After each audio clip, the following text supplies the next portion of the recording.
ಮನೆಯ ಮಗಳಿವಳು ನಮ್ಮ ಪುಣ್ಯವತಿ. ತಗೊಳ್ಳಿ ಮೇಡಮ್. ಕಳ್ಳ, ನನ್ನ ನೋಡಕ್ ಇಷ್ಟೊಂದು ಸರ್ಕಸ್ ಮಾಡ್ತಿದ್ರಾ? ನೀವೇನೇ ಮಾಡಿದ್ರು ನನ್ ಸಿಗಕ್ಕಿಲ್ಲ. ಈಗ ಹೇಳಿ, ಎಲ್ಲಿ ನಿಮ್ಮಕ್ಕ? ಅಲ್ಲೋಡಿ, ಅವಳೇ ಎಲ್ಲಿದ್ದಾಳೆ? ಹೇ,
ಕಳ್ಳಿ, ನನ್ನಿಂದಾನೆ ತಪ್ಸ್ಕೊಂಡು ಹೋಗ್ತೀಯಾ? ಈಗ ಹೋಗು ನೋಡೋಣ. ಬೇಡ ನಂದನವ್ರೆ. ಯಾಕೆ? ಓ, ನನಗೆ ಮುಖ ತೋರಿಸ್ಬಾರ್ದು ಅಂತನಾ? ನನ್ನ ಹತ್ರ ಇವೆಲ್ಲ ಬೇಡಮ್ಮ. ನೀನು ನೋಡಬೇಕು ಅಂತ ಬೆಳಗ್ಗೆಯಿಂದ ಒದ್ದಾಡ್ತಾ ಇದ್ದೀನಿ. ನವೀನನ ಹತ್ರ ಫೋಟೋ ಕಳಿಸು ಅಂದರೆ ಅದಕ್ಕೂ ಬಿಡ್ಲಿಲ್ವಂತೆ. ತಿರುಗು.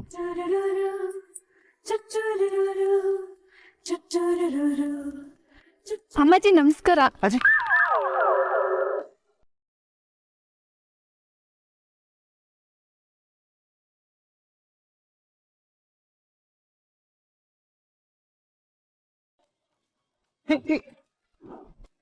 ಬೇಡ ಪದ್ಮಿನಿ, ನೀನ್ ನೋಡ್ಬೇಕಂತ ಎಷ್ಟು ಕಾತರದಲ್ಲಿದ್ದೀನಿ. ನಿರಾಸೆ ಮಾಡಬೇಡ, ಬಾಗಲ್ ತೆಗಿ. ಓಹೋ, ಅದಾಗಕ್ಕಿಲ್ಲ. ಯಾಕೆ ನಿಮಗ್ ಗೊತ್ತಿಲ್ವಾ? ಮದ್ವೆ ಆಗೋವರೆಗೂ ನಾವಿಬ್ರು ಒಬ್ರು ಮುಖ ಒಬ್ರು ನೋಡೋ ಹಂಗಿಲ್ಲ. ಅದೊಂದು ಶಾಸ್ತ್ರ ಅಷ್ಟೇ. ಏನ್ ನಾವ್ ಇದುವರೆಗೂ ಒಬ್ರನ್ನೊಬ್ರು ನೋಡೇ ಇಲ್ವಾ? ಇಷ್ಟಿನದ್ ಮಾತೆ ಬೇರೆ, ಈಗ್ಲೇ ಬೇರೆ. ನೀವು ಸುಮ್ಕೆ ಹೊರಡಿ. ಪದ್ಮಿ, ಸುಮ್ಮನೆ ತೆಗಿ.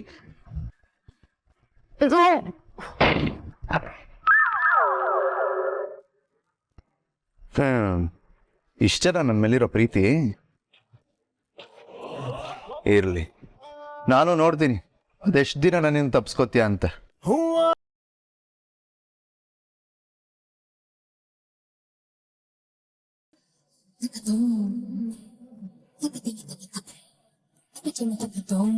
ಸರ್, ಒಂದ್ ನಿಮಿಷ. ನೀನು ಹೇಳಿ ಮೇಡಮ್. ಸರ್, ಈ ಮದ್ವೆಗೆ ಜನರೇಟ್ರು, ಶಾಮಿಯಾನ, ಡೆಕೋರೇಷನು, ಕ್ಯಾಟ್ರಿಂಗು ಎಲ್ಲ ವ್ಯವಸ್ಥೆ ಮಾಡ್ತಿರೋದು ನೀವೇ ತಾನೆ? ಹೌದು ಮೇಡಮ್. ಭುಜಂಗ್ ಅವರು ಇನ್ನೂ ನಿಮ್ಗೆ ದುಡ್ಡು ಸೆಟ್ಲ್ ಮಾಡಿಲ್ಲ ಅಲ್ವಾ? ಅದನ್ನ ಕೇಳ್ತಿದ್ದೀರಾ ಮೇಡಮ್? ಮಾಡಿದಾರೋ ಇಲ್ವೋ ನನ್ನ ಹತ್ರ ಹೇಳಿ ಪರವಾಗಿಲ್ಲ. ನಾನು ಅಮ್ಮಾಜಿ ಮನೆ ಸೊಸೆನೆ. ಅಡ್ವಾನ್ಸ್ ಕೊಟ್ಟಿದ್ದಾರೆ, ಮದುವೆ ಮುಗಿದ್ಮೇಲೆ ಬಾಕಿ ಕೊಡ್ತೀನಿ ಅಂತ ಹೇಳಿದ್ದಾರೆ. ಯಾಕೆ? ನೋಡಿ, ನಮ್ ರೇಂಜ್ಗೆ ಈ ಸಂಬಂಧ ಅಲ್ಲ. ಆದ್ರೂ ಪಾಪ ಬಡೋರ್ ಮನೆ ಹುಡುಗಿ ಅಂತ ನಾವು ಸೊಸೆ ಮಾಡ್ಕೊಳ್ತಾ ಇದೀವಿ. ಅದು ನಮ್ ದೊಡ್ಡತನ. ಆದ್ರೆ ನಮ್ ಮುಖ ನೋಡ್ಕೊಂಡು ನೀವ್ ಈ ವ್ಯವಹಾರ ಎಲ್ಲ ಮಾಡಕ್ ಹೋಗ್ಬೇಡಿ. ಆಮೇಲೆ ಲಾಸ್ ಆಗೋದು ನಿಮ್ಗೆನೆ. ಯಾಕೆ ಮೇಡಮ್, ಏನಾಯ್ತೀಗ? ಭುಜಂಗ್ ಅವ್ರಿಗೆ ತುಂಬಾ ಹಣದ ಪ್ರಾಬ್ಲಮ್ ಇದೆ. ಸಾಲ ಮಾಡಿ ಮದ್ವೆ ಮಾಡ್ತಾ ಇದಾರೆ. ಮದ್ವೆ ಅವರೇ ಮಾಡ್ಬೇಕು ಅಂತ ಮಾತಾಗಿದೆ. ಅದಕ್ಕೆ ನಾವು ಅವ್ರ ಕೈ ಜೋಡಿಸ್ತಾ ಇಲ್ಲ. ಖರ್ಚು ಅವ್ರ ಕೈ ಮೀರಿ ಹೋಗಿದೆ. ನಿಮ್ಗೆಲ್ಲ ಆಮೇಲೆ ದುಡ್ಡು ಕೊಡ್ತಾರಂತ ನನಗ್ ಗ್ಯಾರಂಟಿ ಇಲ್ಲ. ಅವ್ರು ನಮ್ ಬೀಗ್ರೆ ಆಗಿದ್ರು ನೀವೆಲ್ಲ ತುಂಬಾ ಕಷ್ಟಪಟ್ಟು ದುಡಿಯೋರು. ನಿಮಗ್ ಅನ್ಯಾಯ ಆಗ್ಬಾರ್ದು ಅಂತ ಮೊದ್ಲೇ ಹೇಳ್ತಾ ಇದೀನಿ. ನೀವು ಮೊದ್ಲೇ ದುಡ್ಡು ಇಸ್ಕೊಬಿಡಿ. ನೋಡಿ ಮೇಡಮ್, ಅವ್ರು ತುಂಬಾ ಒಳ್ಳೆ ವ್ಯಕ್ತಿಯಾಗಿ ಕಾಣ್ತಾರೆ, ಹಾಗೆಲ್ಲ ಮೋಸ ಮಾಡೋದಿಲ್ಲ. ಅಯ್ಯೋ, ಅವ್ರು ತುಂಬಾ ಒಳ್ಳೆ ಜನನೇ ಸರ್. ಆದ್ರೆ ಪರಿಸ್ಥಿತಿ ಯಾರನ್ನ ಏನ್ ಮಾಡತ್ತೆ ಅಂತ ಯಾರಿಗೊತ್ತು. ಮೊದ್ಲೇ ಅವ್ರ ಹತ್ರ ದುಡ್ಡು ಖಾಲಿ ಆಗಿದೆ. ಊರ್ ತುಂಬಾ ಸಾಲ ಮಾಡ್ಕೊಂಡಿದ್ದಾರೆ. ಮದ್ವೆ ಆದ್ಮೇಲೆ ಆಸಾಮಿ ನಾಪತ್ತೆ ಆಗ್ಬಿಟ್ರೆ ಅದಕ್ಕೆ ಹೇಳ್ತಾ ಇದೀನಿ, ನಿಮ್ ಪೇಮೆಂಟ್ನ ಕ್ಲಿಯರ್ ಮಾಡ್ಕೊಂಬಿಡಿ. ನಾಳೆ ನನ್ನ ಉದ್ದೇಶ ಇಷ್ಟೇ, ನಾಳೆ ಭುಜಂಗ್ ಅವ್ರಿಗೆ ಏನಾದ್ರೂ ಕೆಟ್ಟ ಹೆಸರು ಬಂದ್ರೆ ಅದರಿಂದ ಎಫೆಕ್ಟ್ ಆಗೋದು ನಮ್ಮ ಅಮ್ಮಾಜಿಗೆ. ಅದಕ್ಕೆ ಹೇಳ್ದೆ. ನಾನಿನ್ ಬರ್ತೀನಿ ಸರ್.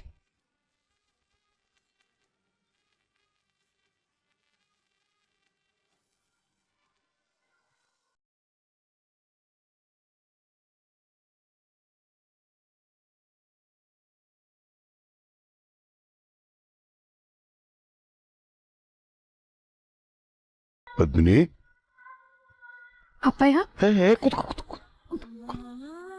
ಯಾಕಪ್ಪ? ಯಾಕೆ ಹಿಂಗೊಬ್ಳು ಕುತ್ಕೊಂಡ್ಬಿಟ್ಟೆ? ಬೇಸ್ರಪ್ಪ, ಹೊಟ್ಟೆಸ್ತತ? ಇಲ್ಲ ಅಪ್ಪಯ್ಯ. ಇನ್ನೇನು ಅಡುಗೆ ಆಗ್ಬಿಡ್ತದೆ.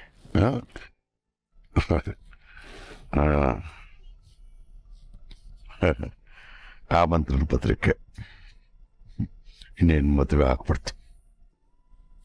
ಏನೇನೋ ಗೊಂದಲಗಳು, ಜಗಳಗಳು, ಮನಸ್ತಾಪಗಳು, ಇನ್ನೇನು ಮದುವೆ ನಿಂತೋಗ್ಬಿಡ್ತು ಅಂದ್ಕೊಂಡ್ಬಿಟ್ಟಿದ್ವಿ. ಹೆಂಗೋ ನೀರಪ್ಪ ಆಗ್ಬಿಡ್ತು, ಮದುವೆ ನಡೀತಾ ಇತ್ತು.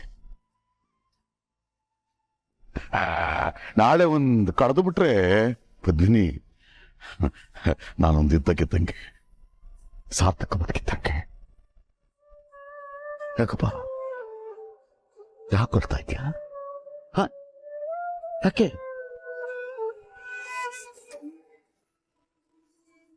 ನಾಳೆ ನಿನ್ನೆಲ್ಲ ಬಿಟ್ಟು ಹೋಗ್ಬೇಕಲ್ಲ ಅಪ್ಪಯ್ಯ. ಹುಚ್ಚವ್ವ, ಇದಕ್ಕೆಲ್ಲ ಹೇಳ್ತಾರ? ಏಯ್, ಪ್ರತಿಯೊಂದು ಹೆಣ್ಣಿನ ಬದುಕೋಗುವ ಇದು ನಡೆಯದೆಯ. ಪ್ರತಿ ಹೆಣ್ಣು ತಂದೆ ಅದನ್ನು ಬದುಕನ್ನು ಕಟ್ಕೋಬೇಕು. ಹುಡ್ದಾಗಿಂದ ಸಾಯೋವರೆಗುವ ತೋರ್ ಮನೆಗೆ ಇರಕತ್ತ ಹೇಳು. ನಿಮ್ಮವಿರ್ಲಿಲ್ವಾ? ನಿಮ್ಮ ಅಜ್ಜಿ ಇರ್ಲಿಲ್ವಾ? ಹಂಗೆ ಅಲ್ವಾ ನೀನುವ? ಹಂಗೆಲ್ಲ ದುಃಖ ಪಡ್ಬಾರ್ದು. ನೀನು ಇಲ್ಲಿವರೆಗೂ ನನ್ನ ಮಗಳು ಅಷ್ಟೇ, ಮುಜಫರ್ ಮಗಳು, ವೀರನ್ ಮಗಳು. ನಾಳೆಯಿಂದ ಅಮ್ಮಾಜಿ ಮನೆ ಸೊಸೆ.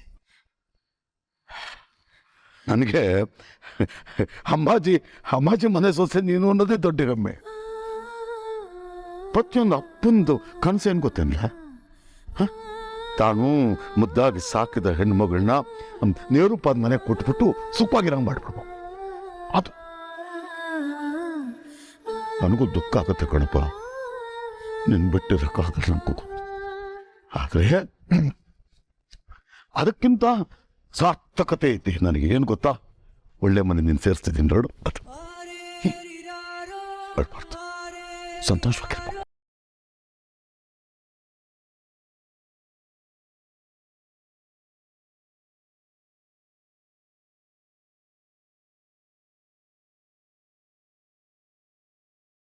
ಊಟ ಎಲ್ಲ ನಡೀತಾ ಇತ್ತಪ್ಪ. ಹಿಂಗೆ ಹೊಟ್ಟೆಗೆಲ್ಲ ಸರಾಗುವ ನಡೀತಾ ಇತ್ತಪ್ಪ. ಹಿಂಗೆ ನಾಳೆಗೊಂದು ನಡೆದು ಬಿಟ್ರೆ ನಂದು ಅರ್ಧ ಭಾರ ಕಡಿಮೆ ಅದಕ್ಕೆ. ಅಪ್ಪಯ್ಯ, ಅಲ್ಲಿ ಜೋರಾಗಿ ಗಲಾಟೆ ಆಗ್ತೈತೆ, ಬೇಗ ಬನ್ನಿ. ಎಲ್ಲಿ? ಅಲ್ಲಿ ಬನ್ನಿ ಅಪ್ಪಯ್ಯ. ಬಾರಪ್ಪ. ಏನಪ್ಪ ಕತೆ ಇದು?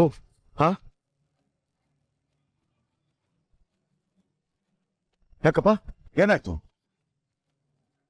ಏನ್ ಬೀಗ್ರೆ, ಏನಿದೆ ಅವ್ಯವಸ್ಥೆ? ನಮ್ಮವ್ರು ಊಟಕ್ಕೆ ಕೂತ್ಕೊಂಡು ಅರ್ಧ ಗಂಟೆ ಆಯ್ತು, ಊಟ ಬಡಿಸೋರೇ ಇಲ್ಲ. ಅಮ್ಮಾಜಿ ಹೇಳ್ತಿದ್ರು ಹಳ್ಳಿಲಿ ಸಂಸ್ಕಾರ ತುಂಬಿ ತುಳುಕತ್ತೆ ಅಂತ. ಹಸ್ಕೊಂಡ್ ಕೂತವ್ರಿಗೆ ಊಟಕ್ಕೆ ಬಡಿಸ್ದೇ ಇರೋದು ಸಂಸ್ಕಾರನಾ? ಯಾಕಪ್ಪ, ಏನಾಯ್ತು? ಊಟಕ್ಕೆ ಕೂತವ್ರಿಗೆ ಬಡಿಸ್ಬೇಕಲ್ವಾ? ನೋಡಿ ಭುಜಂಗ ಏನೋರೆ, ಮೊದಲು ನಮ್ಮ ಪೇಮೆಂಟ್ ಕ್ಲಿಯರ್ ಮಾಡಿ, ಆಮೇಲಿಂದ ಊಟ ಬಡಿಸ್ತೀವಿ.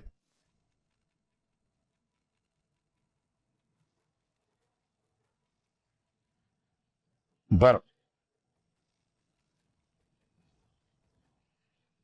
ಅಲ್ಲ ಕಡೆಯ, ಎಲೆ ಬಂದು ಕೂತವ್ರಿಗೆ ಅನ್ನ ಹಾಕಕ್ಕಿಲ್ಲ ಅನ್ನೋದು ಧರ್ಮ ಅಲ್ಲ ಕಣೆ. ಹೇಳೋ, ನಾನೇನು ನಿಮ್ ದುಡ್ಡು ನುಂಗ್ಕೊಂಡು ಹೋಗಲ್ಲಕ್ಕ, ಎಲ್ಲ ಕೊಡ್ತೀವಿ, ಬಡಿಸ್ಬಿಡಪ್ಪ.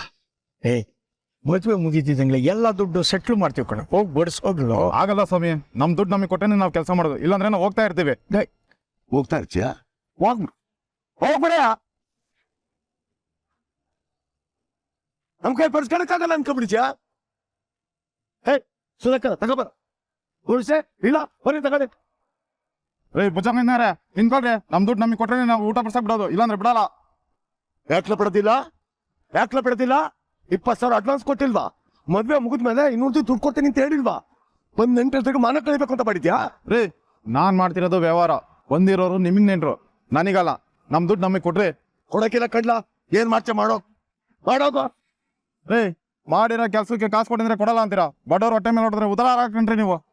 ಏಯ್ ಏನ್ ಮಾತು ಅಂತ ಆಡ್ತೀಯೋ? ದುಡ್ಡಿಲ್ಲ ಅಂದ್ಮೇಲೆ ಮಗ್ಳು ಮದ್ವೆ ಯಾಕೆ ಮಾಡ್ಬೇಕಿತ್ತು? ಶ್ರೀಮಂತ ಸಂಬಂಧ ಯಾಕೆ ಬೆಳೆಸ್ಬೇಕಿತ್ತು? ಮುಚ್ಚ ಬಾಯಿಗೆ ಬಂದಿದ್ದಲ್ಲ ಮಾತಾಡ.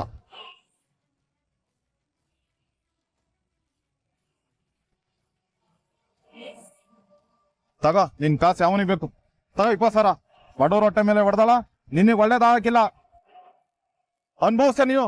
ಬರೋ ಹೋಗೋಣ.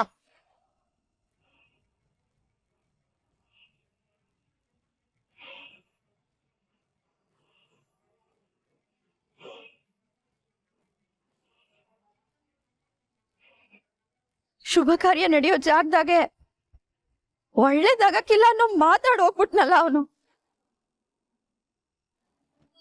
ಅಯ್ಯೋ ಅದ್ಕೆವ್ವ, ಅವ್ರ ಹೊಟ್ಟೆ ಕಿಚ್ಗೆ ಏನೇನೋ ಮಾತಾಡ್ಬಿಟ್ಟು ಹೊಂಟೋದ. ನೀವ್ ಅಳ್ಬೇಡಿ. ಯಾಕೆ ಹಿಂಗ್ ನೊಂದ್ಕೋತೀರಾ? ಅವ್ನ ಹೊಟ್ಟೆ ಮೇಲೆ ಹೊಡೆದ್ರೆ ತಾನೇ ಇದೆಲ್ಲ ತಟ್ಟೋದು. ನಾನು ಯಾರಿಗೂ ಮೋಸ ಮಾಡೋನಲ್ಲ, ಮಾಡೋದು ಇಲ್ಲ. ತಗೊಳ್ಳಿ ಬಡ್ಸೊಂಡ್ ಹಿಡ್ರಿ, ಕಾಯ್ತಾವ್ರ ಅವ್ರು. ಹೇಳ್ರಿ ಅಣ್ಣವ ಬಾ ಸುಧಾಕರ.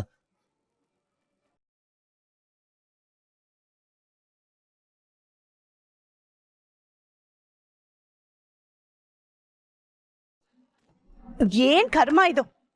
ನಮ್ಮಂತ ಕೋಟ್ಯಾಧೀಶರ ಸಂಬಂಧ ಬೇಕು ಇವ್ರಿಗೆ. ಅಡ್ಗೆ ಅವ್ರು ಕೊಡೋದಿಕ್ಕೆ ದುಡ್ಡೇ ಇಲ್ಲ ಇವ್ರ ಹತ್ರ.